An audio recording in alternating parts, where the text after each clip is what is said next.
having a final event in October in Dundee to share our learning and also discussing with stakeholders what the next steps should be, so that we would obviously do things collaboratively. So just a kind of very short summary. The Planet Youth or Icelandic model has shown significant improvements in substance use behaviours, and there is an appetite globally, but there's limited evidence of the effectiveness. Prevention of substance use is a key goal for Dundee, so Planet Youth is a potential solution, but there's a wide range of transferability issues. There'll be things that I've not covered, so we need to address these before anything can be implemented in Scotland. So thank you.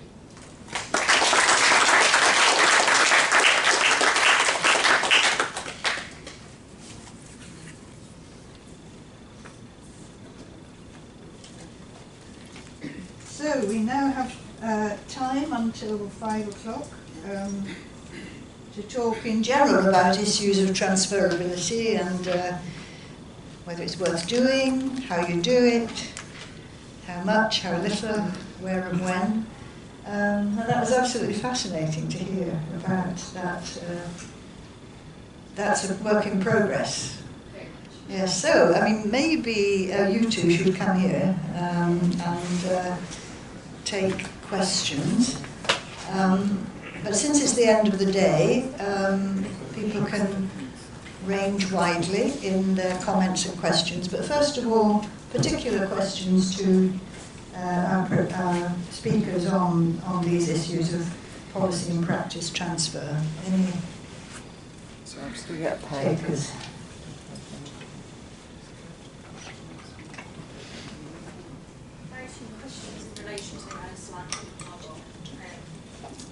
I've come from the Isle of Man, which is obviously a very tiny place with its own government, and the whole drug and alcohol service is currently being rewritten. And I'm interested in the use of parents. I don't know what it would be like in Dundee, but we already have very vocal parents who feel that, for example, young people like I work with shouldn't even be in the same class as, so I can just see this parental prowl turning into literally let's go grab the naughty kids and throw them back at the parents and tell them what they're doing. Has there been anything, I know nothing about Iceland before, and I'm making out like Manx parents are hideous, I'm not saying that, I just think it's putting parental prowl, the whole thing of it, maybe get me. I just wondered what the parental responses have been. Turning into vigilantes, yeah. Which is an issue with community-based policies, isn't it? I think the word prowl doesn't really kind of give you good connotations, but it's the word they use. But I think the evidence from Iceland has been that it's more conversation rather than you go back home. It's kind of, why are you out here? Is there things that we can do? And then kind of discussing it rather than it being that kind of vigilante thing. But again, I'm not sure if that works in the UK, where it might be more that kind of, the naughty kids are doing that, we need to go and send them home. It's more kind of understanding why kids might be outside and trying to deal with that on a community level, which I think is also what makes Iceland a bit different to some countries. At a glance, one would think the Isle of Man and Iceland had some things in common. But thanks for two really great talks. I think they really complemented each other really well.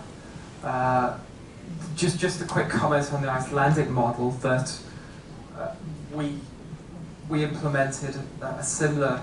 We saw similar successes in the UK with regards to reductions in alcohol and cannabis use.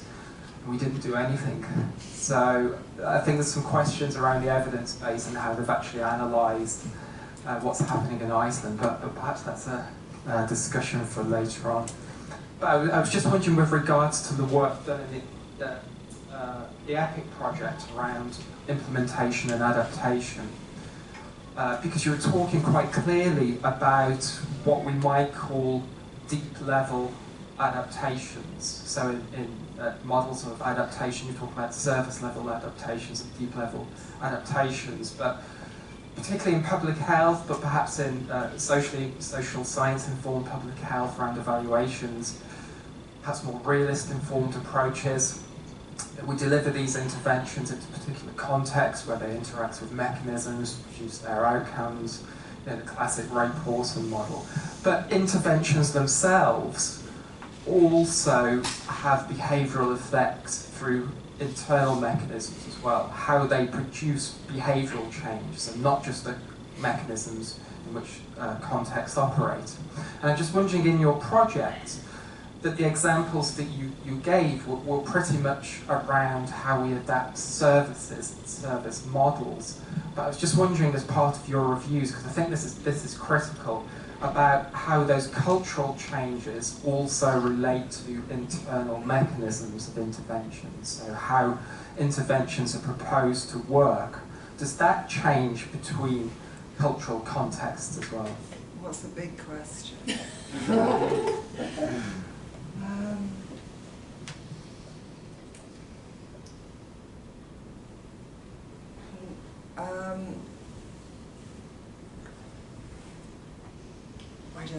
I don't know, I think would be the answer, potentially. I honestly don't know the answer to that one. Sorry, I appreciate it wasn't a big question.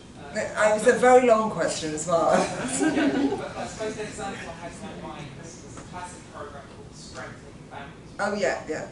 And that's been really successful in Idaho, or Iowa, as well. My US geography is not great. It's been really successful in Spain, but when it's been transferred to the UK, when it's been transferred to Poland or to Sweden, it's something about how that works through family dynamics that's not so great. And even up the road to neighbouring states, and I think that's the key issue, is that, and also sometimes, and it's always an issue about knowing what are the sort of active ingredients and elements, and that's, I mean, all the work that's been done about things like, brief interventions and things, what is it that makes it work? And I suppose that is where some of the things about looking at adaptations, but I suppose sometimes, and the trial and error, you might not know it's not going to work up the road until you try it. So again, I suppose that is accepting that you are going to try things and they're not going to work, but not seeing that necessarily as a negative thing, but actually, accepting that is that there isn't a universal answer. And it is interesting that things. I remember talking to somebody about something, I can't remember details, that had been put into Ireland from America, but they hadn't changed the language. And of course, people will say, it just didn't make sense. So even some quite simple things, but actually it may be very sort of cultural things about how. And again, I think the thing about the parents in Iceland here, and us all going, oh, that's a really weird idea, and other countries thinking, no, that's fine, we could do that. But so I think this sort of background detail work's really important to actually try and flesh those things out. And and it is interesting that some programs do translate quite nicely to other places and fall down in others, and I think that's probably something that is always going to happen, isn't it? Yeah. Can I also maybe also try to reply to that question? In Austria, we had this discussion with our advisory board, and I felt one of the difficulties is that we don't start from zero. We don't start from scratch and say, okay, now we do shopping around and see how others are doing it, and then we take it over. In Austria, or in every country, every partner country, programs are active already. And most of those programs are very confident that they are working well. So why, in the first place, should they go and shop around and see how others are doing it? So first they need, or at least that's what the Austrians also said, first we need to examine our own problems within our program. and then search for other institutions or other countries, how they are responding to that particular problem. And that step is a very difficult step, I think. At least that's a little bit of an impression how we discussed it at home. Right? Is that maybe someone else has other experience? No, I think that is what people said. It was often that there was perhaps something that was perhaps an emerging issue, or something that they had been perhaps asked a new responsibility that they hadn't had before, and then they would then be looking for ideas, or perhaps they felt that there was something extra that they could be doing, so that again you would look, or it may be that there is a piece of innovation that catches the moment, and I think you do, as Harry said, you have to be a bit cautious with some of those things, and not just to sort of go with the wave, but again take a sort of critical stance. But I think there is that thing that people are always looking for ways of doing things to the as well as they can. Yes, when there's been a policy transfer of a sort of magnitude, it's either been when they perceived a new problem, like suddenly drugs appears on the scene and there weren't drugs before, or there's a disaffection with the old solutions, as in the former Soviet Union there was a kind of readiness to accept American or Western European examples because the previous regimes were somehow out of favour. So that's at the high level. Otherwise it's just making minor incremental adaptations and not being radical innovations. And we're always saying, why do we always have to innovate? Why can't we, can't we keep what we know is good and maintain the established patterns? And there's also some forgetting as well, isn't there? The stuff that's been done. And then people sort of, do reinvent the wheel and go back and.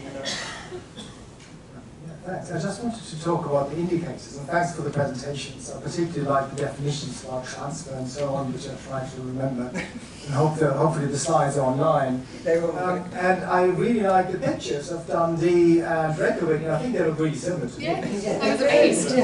Water. Thank you. But I wanted to look at your indicators, which you used for the Icelandic model. And it was interesting, because you're not using objective indicator. You're talking about being drunk. So people are reporting on, were you drunk last week? So you no longer talk about the units of alcohol consumed, but the state of being. And something we know about all substances is that people learn over time. And from a low level of alcohol use in the 1990s, when I guess people felt a degree of drunkenness after half a can of beer, which by the way in Iceland I think was prohibited. I think you could either get spirits or nothing at all. So after a very small amount of alcohol intake, they would have felt a degree of giddiness, which they would have said, I was drunk. But as they get habituated and cultivated, they know how to handle it. They no longer feel drunk, even though their actual alcohol intake is higher. So what we could presume is that they're drinking far more than they did before the program. But they no longer feel drunkenness, or they no longer report it. So, what are we actually achieving? Are we trying to combat substance use, or are we trying to combat drunkenness? Or so that was just from one particular survey in Scotland, which is run by the Scottish Government, so no control over that. And there were different indicators of substance use. I just chose that as an example. So. I don't think with young people they do measure things in terms of units for various reasons, but completely agree that drunkenness on one occasion will be very different if someone keeps using. So they have kind of different terminology. I think it's probably also to help young people understand substance use in particular ways that are kind of maybe for their particular age group, in terms of have you drunk alcohol ever? And then also drunkenness, to understand if it's just one drink or if it's kind of more regular than that. So yeah, I think it's something we need to take on board if we are going to be looking at long-term changes.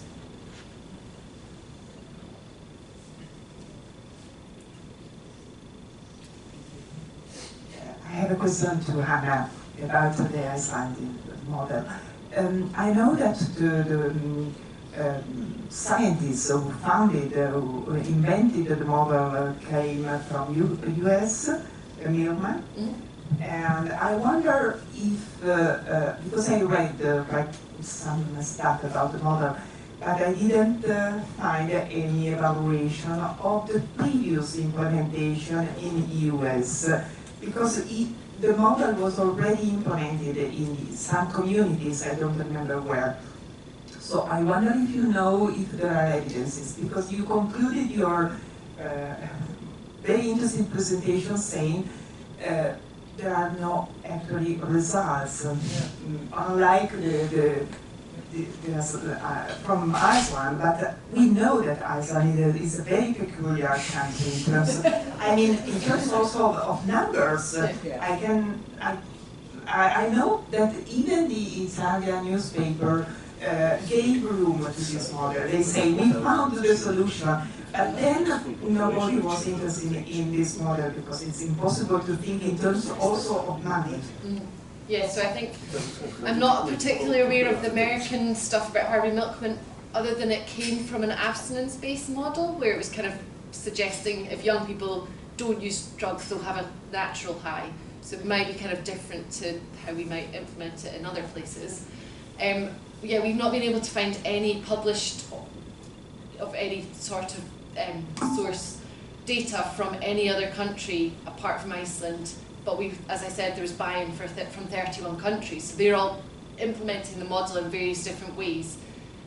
But we've not yet seen the evaluation. So I don't know if that's because they've not evaluated it, it's kind of been hidden, or what, I don't know. So it's kind of something that we're a bit sceptical about, as researchers anyway. So I think it might be a range of different issues. Maybe we'll learn more when we go to Iceland and hear from the researchers and practitioners who are doing it in these countries, but there's definitely a lack of data that I think is kind of a challenge when we want to know, well, if we're going to bring this to Scotland, will it work in some respects? Because, as we've said, Iceland is very different. Yes, there will be some transferable things, but we need to know that they work with other populations. So.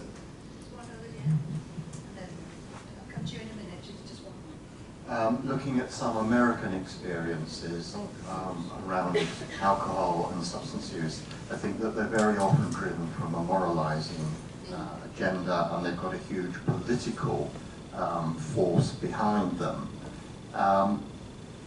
Partly because of that and the popular support that they often have, the intention becomes the outcome. There's no evaluation, it's assumed that it will work because people say it does or it should. Yeah. And we know that a lot of things that are done in drugs prevention don't work, but they're still done. So, I agree. Thank you very much. Well, first, quite technical question. I saw these trends which looked quite impressive as regards the consumption of alcohol, tobacco, and drugs in Iceland. But I would love to see also the longer trend. How was it before the intervention was introduced? Perhaps it was a continuation of declining trend from the 1990s. So I wondered if you have any data to put these trends from the international point against the background of earlier trends.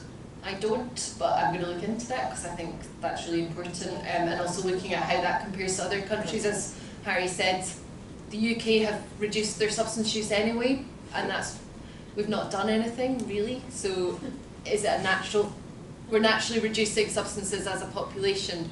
And my next question would be actually whether we are talking about transferability in general or transferability of the project intervention, which had really few stakeholders. Yes, yeah. It's like primary prevention using the old technology, or environmental prevention, which has no definite strong stakeholders. If you introduce innovation in treatment, you have strong doctors, you have strong parents of drug users, you have stakeholders who fight for change. But in that case, it's now those stakeholders who can really back it and support it. We had quite a similar project in the mid-1990s, the community level. And the focus was primary prevention, but we also took care of drug users who were over there. And everything looked beautiful, but then nobody continued to implement it because it was funded by the European Commission. We had the money to put all stakeholders around the budget, and then it really worked, but there's no continuation. So perhaps these projects who have now strong stakeholders are less likely to be adopted and less likely to be transferred from experiences of other countries. Final comments? No, it's very interesting because, I mean, in a sense, you're looking at that Icelandic model as it's got a number of ingredients, risk and protective factors on which there's a lot of research, community involvement on which there's a lot of research, strengthening families, and then also payment. So that's very fashionable, and there's a lot of studies which have contingency management and paying mothers to send their children to school in Mexico and so on. That's very popular. So if you could find which was the key ingredient, then you might get some people to support it. You know, there is literature on all those different aspects, but they've not been put together in that way. And then in terms of the adaptation, one wonders, you know, at what point does if there's a lot of tweaking and trial by error, does it cease to be the original, you know, when does it cease to be a camel and becomes a donkey and what have you? So, there we go. Well, lots of things to think about, and we've had, I think, a really stimulating and exciting day. It's been wonderful to hear about all the different aspects of the EPPIC project, which is it has touched so many different people at different levels and different countries, different disciplines. It really is the most impressive programme of work. So we're all very pleased to have heard about it. Now, I believe that at 5 o'clock, there may be a reward for having sat through the whole day, and I think it's drinks and canapes and so on. Is it on the balcony or mezzanine or whatever you call it? So thank you to all our speakers. Sorry, did you want to say something? Yeah, sorry, Susanne. Yeah.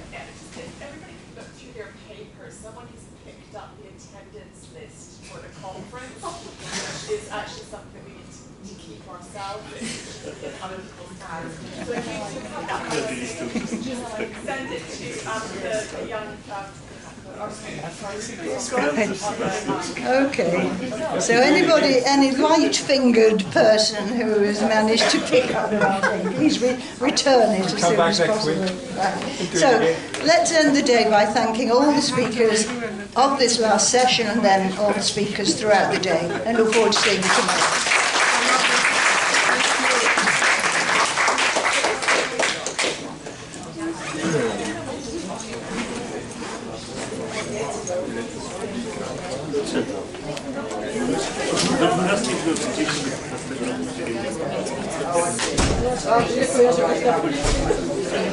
And here's the position.